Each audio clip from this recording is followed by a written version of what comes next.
शहरु रमज़ान अल्लज़ी उन्ज़िल फ़ीहिल क़ुरआन, रमज़ान का महीना वो महीना है जिसमें हमने कुरान दुनिया में नाजिल किया है। हुदल लिन्नास, जो सारी कायनात के लिए हिदायत है। इज़ा काना अव्वलु लैलतिन मिन रमज़ान, जब रमज़ान की पहली रात आती है, सुफ़्फ़िदतिश शयातीन, तो शयातीन को कैद कर दिया जाता है। वग़ुल्लिक़त अब्वाबुन्नार, और जहन्नम के सारे दरवाजे बंद कर दिए जाते हैं।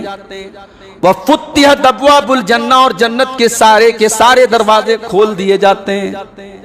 वयुनादी मुनादिन, और एक पुकारने वाला पुकारता है। उस पुकारने वाले की पुकार हमने आज तक सुनी नहीं। उसने किसी लाउड स्पीकर से नहीं पुकारा, उसने किसी माइक में नहीं पुकारा, मगर नबी की हदीस है, नबी का फरमान है, हमारा ईमान है कि एक पुकारने वाला पुकारता है। और वो पुकार के क्या कहता है? या बाग़ियल खैरि अक़बिल व या बाग़ियश शर्रि अक़सिर, ऐ नेकी का काम करने वाले, ऐ नेकी की तलाश में रहने वाले, ऐ अल्लाह को राजी करने वाले, ऐ अपने आप को जन्नत का हकदार बनाने वाले, आ जा, ये तेरा महीना आ गया।